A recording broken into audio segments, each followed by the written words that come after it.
보실 말씀은 요한계시록 21장 1절로 8절입니다.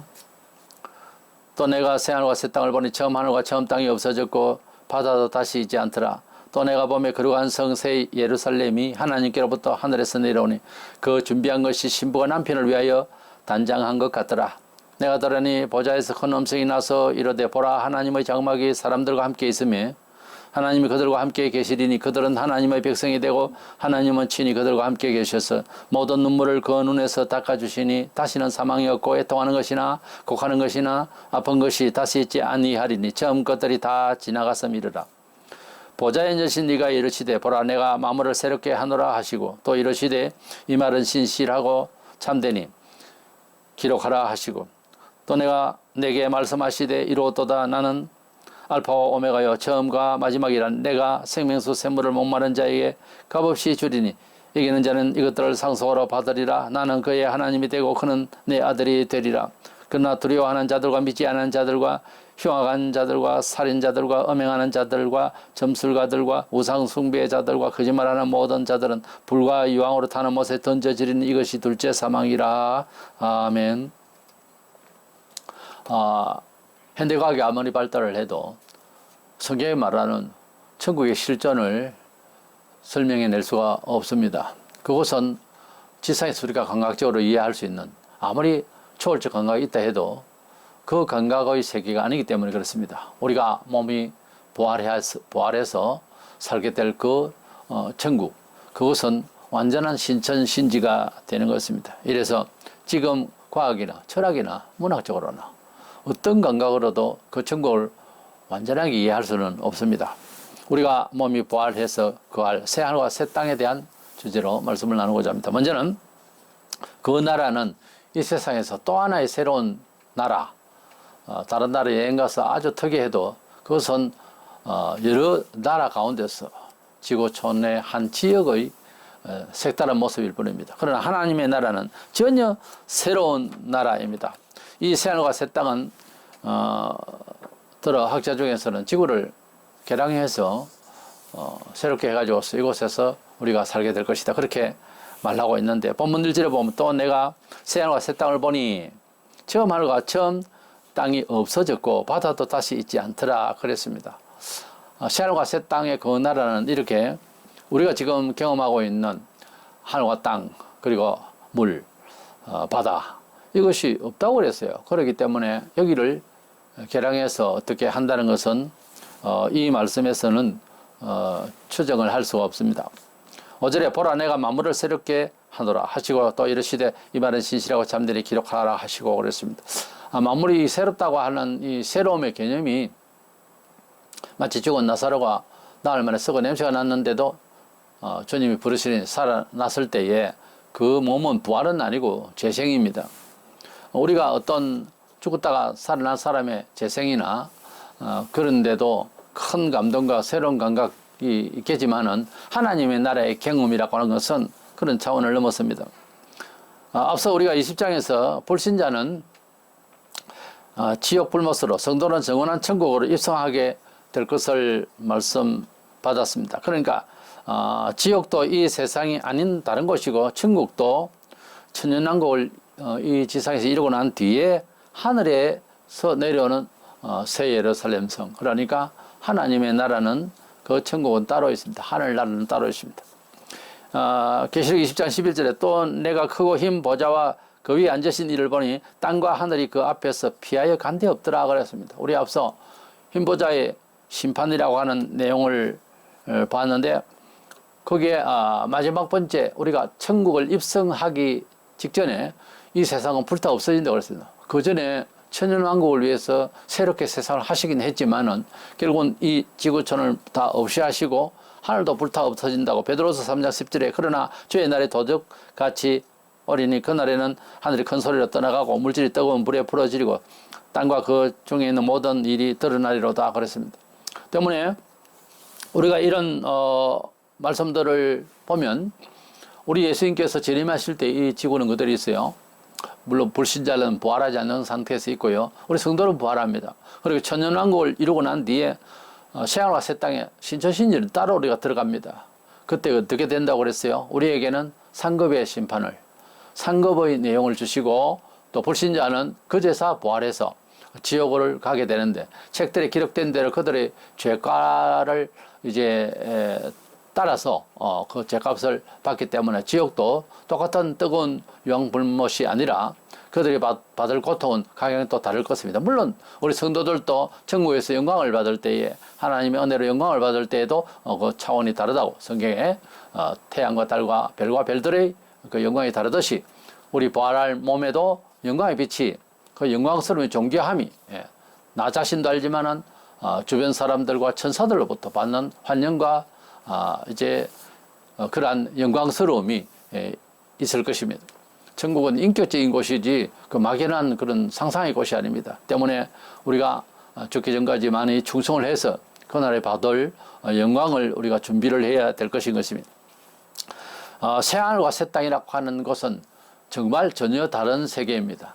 그 세계는 상상한 세계가 아니고 이미 이렇게 성경에서 기록되어 있고 또 계속해서 이어질 우리 본문의 내용을 보면 천국은 너무나도 영광스러운 곳이라고 하는 사실을 알게 됩니다.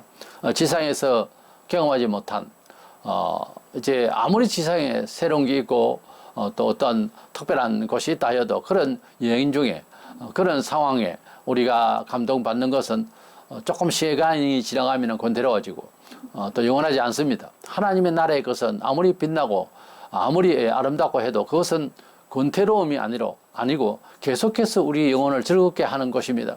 그래야 완벽이죠. 그래야 하나님의 새로운 창조물이죠. 2절에 보면은 또 내가 보면 거룩한 성세에 예루살렘에 하나님께로부터 하늘에서 내려오니 그 준비한 것이 신부가 남편을 위하여 단장한 것 같더라 그랬습니다. 신부가 남편을 위해 단장한 것 같더라. 신랑도 입장을 하고 결혼식에 신부도 이제 입장을 하겠습니다만 신랑은 예쁘게 화장을 하고 아름답게 준비한 정말 나를 위하여서 이제 반려자가 되겠다고 마음을 먹고 모든 사람 앞에서 걸어오는 자체가 고백입니다. 그것을 바라보던 그 사람에 대한 자기 아내에 대한 그 감정이 나오는 것은 평생 갑니다. 그런데 이제 여성은 어떨까 하는 생각을 가끔 해봐요. 여성도 마찬가지로 일생일대의 아주 특별한 감정일 것입니다. 그리고 단장을 했을 때 그래도 최고 예쁘게 단장했을 것입니다.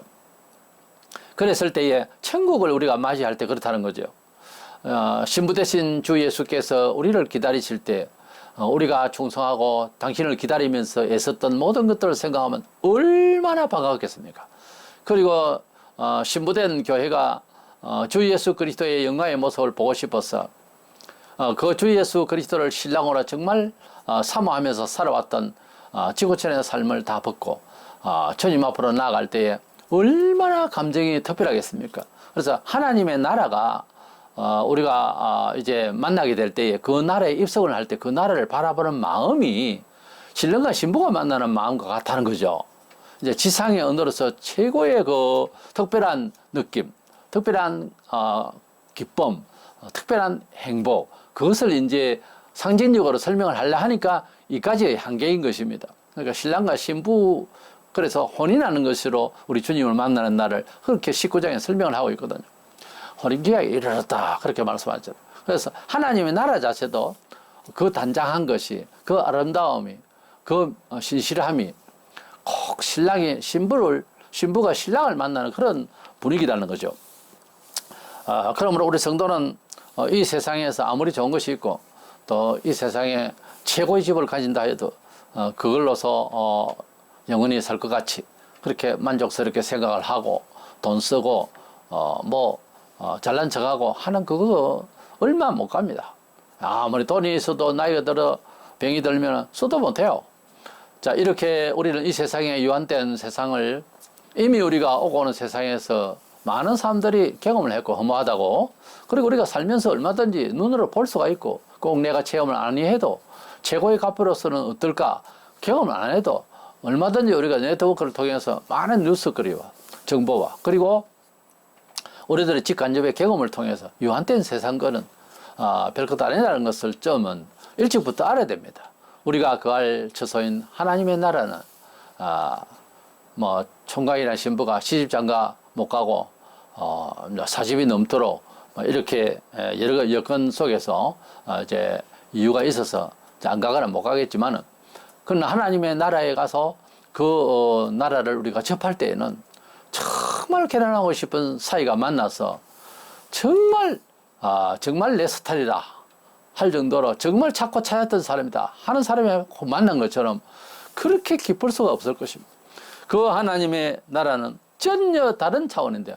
영원히 그 즐거움을 간직할 수 있는 나라. 그 나라를 우리가 기다리고 있으니까 너무 세상에 자기 집에 대해서 자랑하거나 또 살기 어렵다고 불평불만하지 마시기 바랍니다. 토굴이면 어떻고 고대강실이면 뭐 하겠습니까? 우리가 하나님 나라에 들어가기 전까지 우리가 기거할 자리는 눕고 자고 일어설 정도면 됩니다. 그것도 안 되는 정도도 있겠지만은 열심히 기도해서 기본적 생활을 갖추기 위해서는 노력을 해야 되겠죠. 남에게 이제 빼앗으려고 그러고 그런 나쁜 생각으로 세상을 꼭 살 것은 아닙니다. 아니면 아닌 대로 있으면 있는 대로 살면서 감사하며 만족하는 것이 세상을 이긴 거예요, 사실은.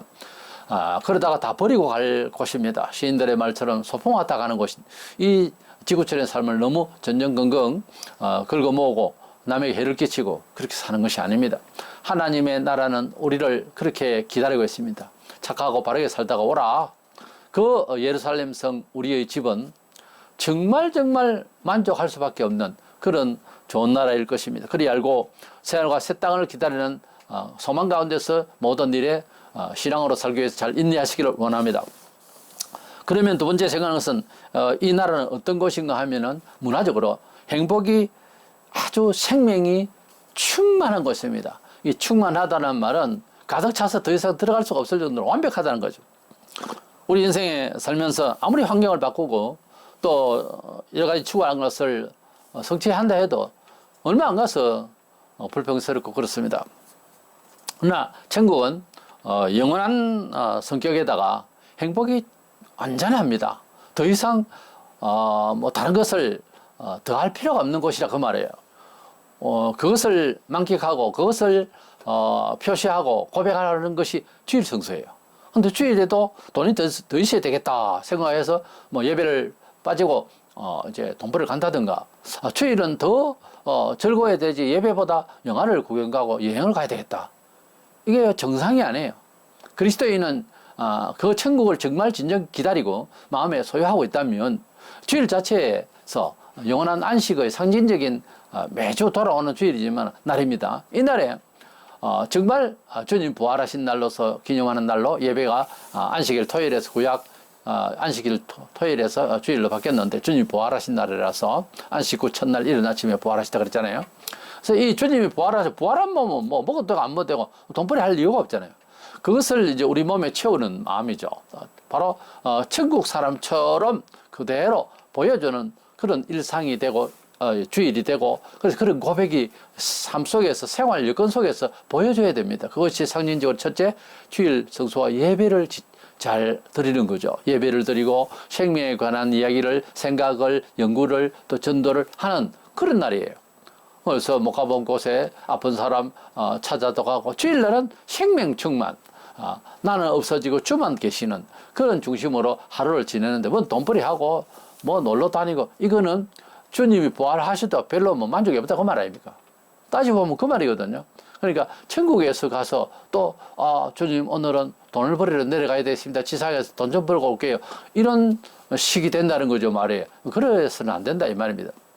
우리가 하나님의 나라에는 이렇게 행복과 생명이 충만한 곳이기 때문에 그 완벽한 것을 우리는 기다리고 있습니다. 먼저 그 나라의 행복감, 그 나라의 생명, 그 영성, 그것은 전혀 새로운 기쁨입니다. 2절에 그 준비한 것이 신부가 남편을 위하여 단장한 것 같더라 그랬죠. 예수님 신랑, 교회는 신부로 이렇게 비유하고 있죠. 천국에서는 하나님이 함께 하심으로써 완전하고 안전하고 행복이 충만한 곳입니다.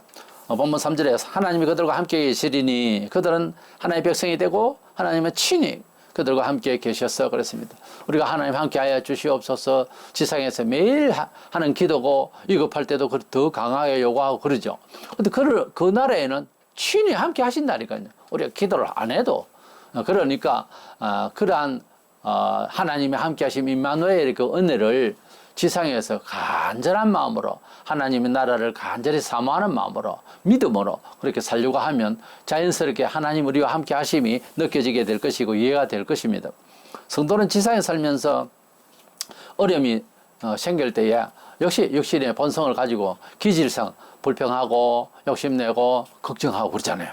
그런데 구원의 확신, 하나님 나라에 대한 소망이 확실하고 하나님께서는 나를 구원하신 분이라는 것이 정말 좋은 사람은 좀 비록 어려워도 감사가 넘치게 됩니다. 하박국 선지자는 하박국 3장 17, 8절에 비록 무화과 나무가 무성하지 못하며 포도나무에 열매가 없으며 감람나무에 소출이 없으며 밭에 먹을 것이 없으며 우리의 양이 없으며 외양간에 소가 없을지라도 나는 여호와로 말미암아 즐거워하며 나의 구원의 하나님을 말미암아 기뻐하리로다 그랬습니다. 선지자면 뭐 또 요즘 실제 말로 뭐 잘 돼야 되는데 뭐 전혀 안 되는 거예요. 다른 집에는 양이 쑥쑥 새끼도 낳고 먹을 것도 많고 그런데 이 집은 안 되는 거예요. 그래도 그는 구원의 하나님을 찬양하고 감사했습니다. 도대체 얼마나 하나님이 함께 하시고 구원의 하나님이 나의 아버지가 되심이 기뻤으면 이렇게 이 문화적인 데서도 초월할 수 있고 하나님 아버지를 기쁘게 생각하면서 살 수가 있을까? 저는 그렇게 알고 있습니다. 구원이 얼마나 자기 인생에 있어서 큰 기쁨이냐, 영생 주심이 얼마나 큰 기쁨이냐 하는 것을 크게 느껴져야 되겠죠. 크게 이해되어야 되겠죠. 얼마나 큰 기쁨이냐에 따라서 불평이 줄어들죠. 얼마나 하나님이 나를 구원하심이 너무 감사하냐를 깊이 깨닫고 체휼할수록, 계속 깊이 경험할수록 세상 것에서 이제 문화적으로 여건상 기뻐하고 감사하고 그러지를 않습니다. 그런 거 가지고 그런 것이 아니고 하나님 자신이 나의 영원한 아버지가 되심이 늘 감사해서 다른 사람들도 그런데요. 그래도 이제 자기 마음은 그렇죠. 우리가 얼마나 기쁘냐 이러는데 아니 우리는 알고 너는 기뻐도 난 돈이 너무 없어. 난 불평이야. 이럴 수가 있겠지만 나의 입으로는 고백할 때 우리가 참 기쁘지 없으면 어때? 막 이렇게 말할 수 있다 이거죠.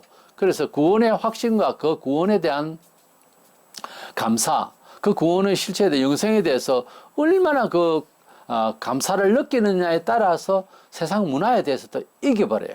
이길 수 있다고. 불평이 줄어들죠. 그리고 두 번째로는 생명이 이렇게 충만하다는 거죠. 생명이 충만하다는 거죠. 땅에서 원죄와 자범죄로서 받은 이 많은 고통들이 그 나라에는 완전히 없습니다. 4절에 모든 눈물을 그 눈에서 닦아주시니 다시는 사망이 없고 애통하는 것이나 곡하는 것이나 아픈 것이 다시 있지 아니하리니 처음 것들이 다 지나갔음 이르라 그랬습니다. 처음 그것은 이제 세상 거죠. 우리 하나님의 나라는 그래서 완전한 나라입니다. 우리가 7절에서 믿음으로 세상을 이긴 자들이 어림이 없다, 아픔이 없다 그랬는데 이 하나님의 나라에는 병고나 질고 죽음, 그래서 아픔, 뭐 이런 것들이 없고 하니까 뭐 약국도 없고 병원도 없습니다. 이곳은 어떤 곳이고 하니까 하나님이 사람에게 주신 생명 그 역이 그대로 충만한 곳이기 때문에 오직 그것밖에 없기 때문에 그곳에는 아픔이나 저주나 괴로움이나 어떤 느낌상도 허무함이나 무슨 이런 것이 전혀 없고 늘 좋다는 거예요. 근데 천국을 그만큼 마음에 사모하는 사람은요 밝습니다. 사람이 때로는 어둡고 때로는 슬퍼서 하나님 원망스러울 것도 하고 막 그래도 오늘 현재 지금 여기에 하나님이 나와 함께 하시니 세상의 나를 어떻게 하랴 그러면서 기쁨을 감추지를 못하는 거죠. 그런 기쁨이 우리에게 일상에서 힘이 되기를 원합니다. 이것은 천국에 대한 소망이 충만함으로 말미암아 생겨지는 평강이에요. 우리가 그냥 이제 긍정적 사고방식, 불신자들도 아무 뭐 근거 없이 말이죠. 그렇게 해도 희망을 마음속에 만든다고 그러는데 우리 성도는 뚜렷한 이유가 있는, 뚜렷한 정보가 있는 그 사실인 부활하시기까지 하셔서 말씀하신 예수 그리스도, 성천하신 그 예수께서 아버지 집을 말씀하셨기 때문에 우리는 짐작하는 그런 지적 능력이라든지 무슨 그런 그 판단 능력이 부족할지라도 적어도 우리 주님 앞에서 할 수 있는 일, 믿음, 그리고 순종이라는 게 있지 않습니까? 그 소망의 장래에 대한 그 소망의 현장은 있지 않습니까? 그러므로 그 나라를 마음속에 간절히 사모할 때에 세상 모든 문제를 이길 수가 있습니다. 우리는 세상에서 목사도 마찬가지로 상담을 하네 어쩌나 하지만 이 세상 것을 어떻게 이해시키는 것은 한계가 와요. 또 쓰러져요. 또 힘이 없어져요. 그러나 하나님 나라는 분명하잖아요. 하나님의 나라에 대한 소망을 딱 걸고 있으면은 문제를 해결하는데 그쪽 방향으로 신경을 쓰면 문제를 안고 있는 것이 사라질 수가 있어요. 사람이 어떤 것을 바라보느냐에 따라서 어떤 시너지 현상이 생기는 거거든요. 우리가 뭐만 생각하면 막 그냥 나쁜 추억은 막 부르륵 하니 갑자기 그냥 막 잠까지 안 좋아집니다. 그런데 좋은 일만 생각하면 괜히 기분이 좋아지잖아요. 이 심리는 영적으로 그 근원적인 이유를 갖고 있어요. 우리 사람의 영혼이 잘 된 건 영혼의 그 소망과 철학 따라서 사람이 얼굴까지 변한다고요. 그러니까 하나님 나라에 대한 소망을 충만히 가지셨어. 아무쪼록 세상 점점 어려워지는 어차피 이런 악한 세상인데 이길 수 있는 그런 처세가 되기를 원하고요. 세상적으로 어려우니까 내가 힘을 가져야 되겠다. 돈을 가져야 되겠다. 군사를 만들어야 되겠다. 그래서 악을 처단하겠다. 그건 좀 어려운 이야기입니다. 그건 또 돌고 도는 세상에서 뭐 늘 해봤지만 끝이 없어요. 하나님의 그 소망 가운데서, 하나님 나라에 대한 소망 가운데서, 하나님이 함께 하심으로써의 어떤 그 내 마음의, 내 영혼의 안정감, 평강, 이것은요, 무슨 일을 당하더라도 그냥 어떻게 보면 지나가 버려요. 일일이 다 체크하고 세상 것하고 세상 것을 맞싸워서 그래서 이기려고 하는 것은 고달픈 인생이에요. 그럴 것이 아니고 하나님 이기게 해 주시옵소서. 또 하나님 나라에 가기 때문에 나 이거 귀찮스러워. 다 털어버리고 가겠다고 하는 이런 의지로 살면 아주 절반 이상은 이기고 시작하는 거예요. 그래서 우리 성도들은 사실은 약속된 하나님의 나라가 있기 때문에 이미 이기고 이제 싸우는 거예요. 이미 성공한 입장에서 승리를 해가는 거예요. 우리는 이미 이긴 상태에서 영적인 전쟁을 치른다 이런 사고를 가지고 있어야지. 뭐 게임을 할 때도 가령 당구를 할 때도 내가 저 사람을 충분히 이길 수 있다. 내가 왜냐면 고수니까 그리고 잘하니까 저 사람 실력은 이제 별것도 아니니까 하는 것이 되면은 게임을 할 때 이미 이기고 하잖아요. 이미 이기고 있기 때문에 오히려 놀리다가 이깁니다. 당구를 잘 치는 사람은. 그래서 우리는 하나님 나라에 대한 이제 인식이 그 시민권에 대한 그 권력, 그 세력, 그 권세를 마음에 안고 이 세상을 살 때는 세상이 작게 보여요. 그런데 하나님 나라가 어두워지고 신앙이 약해지고 그런 모든 것들은 예배에 불충실한다든지 주일 성수를 안 한다든지 11조 감사를 안 한다든지 전도 생활도 별로 없다든지 찬양 생활이 없다든지 너무 이러면은 나도 모르게 어두워져요. 그럼 세상이 커져 보인단 말이에요. 그럴 때 이제 힘들어지는 거예요. 그래서 저 힘들어요 어쩌요 교회에서 상담을 하지만 결국은 근본적으로는 예배 잘 들으세요. 하나님께 감사하세요. 목사는 그렇게 말할 수밖에 없어요. 왜냐하면 제일 좋은 처세거든요 그게. 그렇게 하라고 목사를 세운 거예요 원래. 목사가 뭐 세상에서 무슨 정신의사같이 뭐 얘기를 잘 꾸며주고 눈물을 자아내게 하고 그래서 감동을 받게 하고 그런다고 사람이 뭐 될 것 같습니까? 잠시뿐이에요. 또 닥친다고. 그러니까 근본을 가지고서 해결해야 돼요. 이 세상의 모든 문제 사람의 문제는요 사실은 종교적으로 해석하지 않으면 결과가 안 나요. 원래 사람은 종교적인 동물이에요. 사회적 동물이 아니에요. 동물이라면 종교적 동물이라고. 그래서 사람은 근본적으로 영적으로 해결을 하지 않으면 아무것도 해결된 것이 아니에요 원래. 뭔가 된 것 같아도 안 됐다고. 경제, 인격, 뭐 철학, 예술, 사람이 그걸로 가서 그냥 진보하고 뭐 이렇게 뭐 변화 추구해서 될 것 같아도 안 됩니다. 지구촌에서 지금까지 계속해서 과학을 하고 계속해서 예술을 하고 계속해서 그냥 행복하게 한다라고 이렇게 문화를 이제 위해서 힘쓰지만은 안 돼요. 지금 코로나19에서 전 세계가 그냥 마스크를 하고 이런 날이 올 줄 어떻게 알았어? 이건 저주예요. 이건 하나님의 심판이라고 깨달아야 됩니다. 우리 사람이 얼굴을 들고 짐승들은 그냥 뭐 마스크도 없이 다니는 우리가 마스크를 다 끼고 다니고 보면 풀풀 나는 새를 보세요. 이거 어쩌다가 우리가 이렇게 됐죠?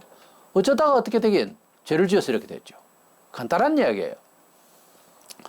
새로운 날에 이 천성에 참 들어가야 되는데 이 나라에 못 들어갈 사람들이 있습니다. 8절에 그러나 두려워하는 자들과 믿지 않은 자들과 흉악한 자들과 살인자들과 음행하는 자들과 점설가들과 우상숭배자들과 거짓말하는 모든 자들은 불과 여왕으로 타는 못에 던져지리니 이것이 둘째 사망이라 영원한 지옥이다 그 말이에요.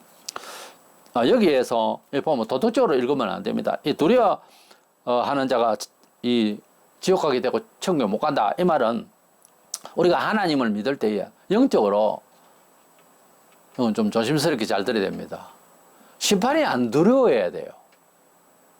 심판이 두려우면 구원받은 건 아니지 않습니까? 심각한 이야기입니다, 이게.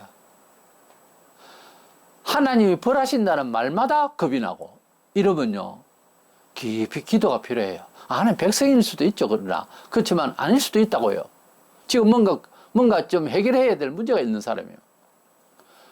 근본적으로 영적으로 철학을 두려워하고 이단을 두려워하고 악의 세력에 대해서 아무 자신이 없으면 이건 문제가 있는 거예요.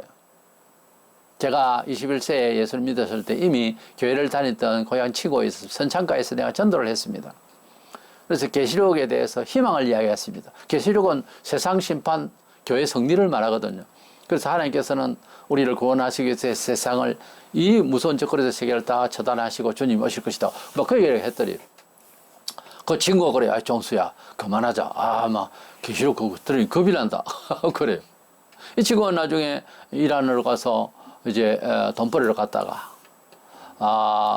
참 황달기가 있는 상태에서 갔었는데 안타깝게도 돌아와서 죽었는데 죽을 때에 마음의 교회 거기에 아마 자기가 이제 뭔가 그 심취를 했던 것이 있었던지 그래서 그는 주문을 외우다가 죽더라. 누가 옆에서 본 얘기를 내가 들었습니다. 그가 가지고 있는 미신 신앙이 그의 영혼을 어떻게 건드려 줄지 모르지만은 결코 하나님을 믿은 건 아니라는 거지. 예. 그래서 그가 제가 알기로는 세례시까지 받은 걸 알고 있거든요. 중학교 때. 근데 그는 이제 나중에 교회를 떠났고 저는 나중에 이제 교회를 이제 들어가게 됐는데 왜 이 친구가 예수님의 심판 이거에 대해서 두려워할까 하는 것을 의문을 조금 가졌습니다. 약간 이해는 했지만은 나중에 이제 확실하게 알게 된 것은 하나님을 근본적으로 두려워한다는 자체는 잘못된 거더라고요. 하나님은 아버지라고 부르라고 했는데 그래서 두려워한다는 것은 잘못된 거예요. 사람의 관계에도요. 부모가 두렵다 이러면 문제가 좀 있는 거예요. 부모가 나를 죽이겠냐 이렇게 대드려야지. 부모가 두렵다. 그거는 관계가 본인이 잘못된 거예요. 본인이 잘못된 거예요. 그래서 우리가 서로의 관계도 두렵다는 것은 이건 해결해야 됩니다. 어둠의 영입니다. 그리고 불신하는 자, 이런 예수님을 구주로 믿지 않는 자를 말하죠. 흉악한 자, 도덕적으로 아주 나쁜 사람을 말하는데 세상에는 참 보면 특별히 도덕적으로 아주 흉악한 자들이 있습니다. 아주 흉악한 자, 참 무섭게 흉악한 사람이 있습니다. 그런 사람이 예수를 믿으면 아주 돌변해서 선량하고 좋은 사람이 되겠지만은 이 흉악한 정신은요 교회 안에도 있습니다. 교회에 다니는 성도라는 사람이 얼마나 계산과 모든 것도 흉악한지 이건 잘못된 거예요. 성경적으로 예수 믿는 사람이 그렇게 흉악한 마음을 가질 수가 없어요. 이런 사람이 천국에 없습니다. 이런 사람은 뭐 성품이 어떻다 뭐 이런 사람이 어떻게 천국에 올라왔느냐 그런 일이 없을 것입니다. 살인자들 이 살인자는 타살과 자살이 있는데 이제 타살은 이제 내가 사람을 죽였다 그러면 회개를 할 수 있는 기회가 있죠. 그러나 살인은 이제 자기 자살을 해버리면은 회개할 기회는 없어요. 물리적으로 안 되잖아요, 사람이. 사람 죽었는데 어떻게 회개를 해요? 그래서 이 살인이라는 마음은 미움부터 살인인데요. 우리가 이거를 다 회개를 해야 돼요. 천국에는 미워하고 살인하는 그런 이야기가 있을 수가 없어요. 그건 전부 다 살아나고 축복하고 사랑하는 것이기 때문에 이 살인적인 마음은 없어야 됩니다. 일상에서 우리에게 살인적인 마음의 생각이 드는 것은 그것은 하나님의 마음은 아니고 인간적인 분노예요. 그래서 빨리 시켜서 회개하고 변화를 시켜야 됩니다. 음행하는 자, 윤리적으로 죄를 짓고 이제 이런 부도덕한 일들에 대해서 회개를 해야지. 이것을 회개하지 않으면 당연하다. 동성연애와 동성결혼이 당연하다. 이런 생각하고 좋은 걸로 이제 선전하고 축제를 하고, 이거 전부 다 지옥 갑니다. 이거 회개를 해야죠. 누구라도 회개를 해야 공을 받습니다. 점술가, 마술사, 하나님 기적을 흉내내는 거거든요. 마술사, 애굽에서도 모세가 하나님 이름으로 기적을 행할 때 그들도 하는 것이 몇 가지 있었지 않습니까? 점술가, 마술사, 이거 전부 다 지옥행을 갈 것입니다. 왜냐하면 하나님을 흉내내면서 신비적인 그런 감동을 줬기 때문에 하나님을 만나야 되는데 오히려 엉뚱한 것을 주목하게 한 이 죄를 회개하고 돌아와야 됩니다. 우상숭배자들 지옥 갑니다. 왜냐하면 지금이나 그때나 하나님을 대신해서 섬기는 예배적 행위가 포함되거든요. 그래서 우상을 섬기고 우상을 만들고 이 모든 것들은 엄히 하나님께서 싫어하시고 징계하시고 징벌하시고 저주하십니다. 아예 십계명에 아주 앞부분에 있습니다. 그래서 이 우상 숭배자들은 가만두지 않습니다.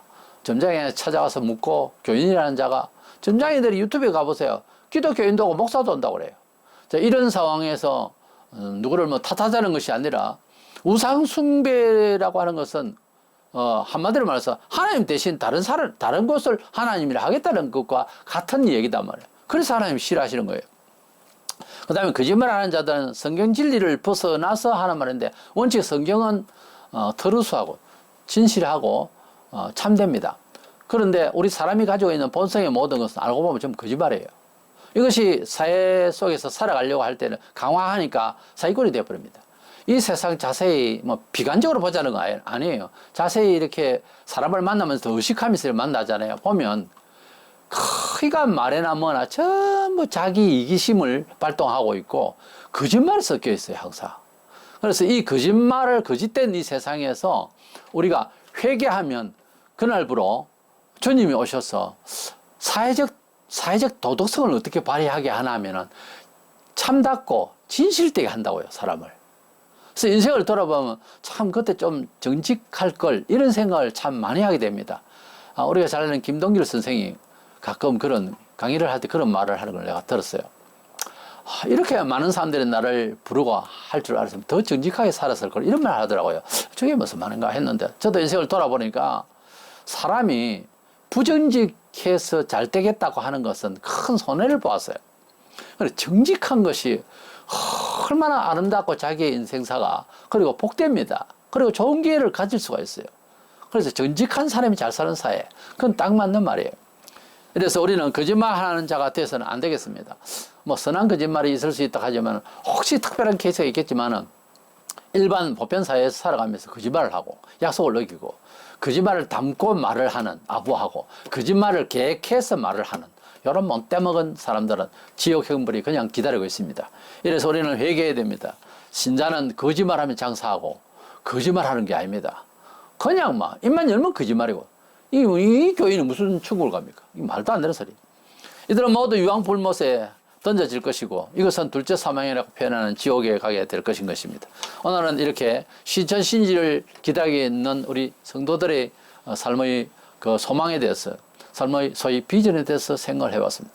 너무나 완벽하고 완전히 새롭고 질적으로 다른 나라가 동화가 아니고 실제 우리를 기다리고 있고 그 나라가 우리에게 임재할 때 우리는 너가 죽어라 이래 해도 죽을 시간이 없어요. 기뻐서. 정말 기뻐서. 그래서 천국의 그 재료나 그런 문화에 대해서 다음 시간 또 보겠는데 그 모든 것은요 어떤 면에서 약간의 상징성이 있어요. 그 안에 있는 여러 가지 보석이라든지 길이라든지 그런 청이라든지 모양이라든지 빛이라든지 이 모습은 지금 우리가 말하는 과학적인 뜻으로 들으면 안 됩니다. 그것은 모든 것이 의미가 다 전달되는 곳이에요. 그러니 우리 세속말로 미치도록 좋은 겁니다. 그 나라를 우리가 기다리고 있으니까 웬만한 원수는 다 용서하시고 웬만한 사람은 다 돌봐주고 나보다 괜찮다 싶어도 더 돌봐주는 이런 여유가 우리 속에 있어서 왜? 그 천국이 우리를 기다린단 말이에요. 그 천국이 정말 좋은 집을 분양받아 기다리는 사람이 이제 헌집에 사는 이곳에 다소 재료나 뭐나 이런 것을 누가 훔치고 가거나 달라 하면 줄만도 하잖아요. 왜? 좋은 집에 완벽하게 준비된 집을 지금 곧 입주할 건데 그만 일 가지고 싸울 건 아니잖아요. 우리가 하나님 나라에 갈 때까지 지상에서 우리가 열심히 노력하고 물론 땀 흘려서 만든 것 준비한 것을 누군가 탈취하려고 그러고 누군가 달라고 빼앗으려고 할 때에 어느 정도껏 이제 가르쳐야 되지만 꼭 달라 하면 주는 거죠. 그리고 이제 예수를 이야기하고 전하고 그러면 됩니다. 뭐 세상에 계산을 다 해서 싸울 일은 아니에요. 우리가 하나님 나라에 간다고 하는 거 생각하면 눈이 더 커집니다. 더 빛이 날 수 있죠. 더 기쁘죠. 건강에도 좋습니다. 새하늘과 새 땅이 우리를 기다리니 이 기쁨의 소망을 안고 또 한 주간 승리하는 저와 여러분 되시기를 주의 이름으로 축원합니다.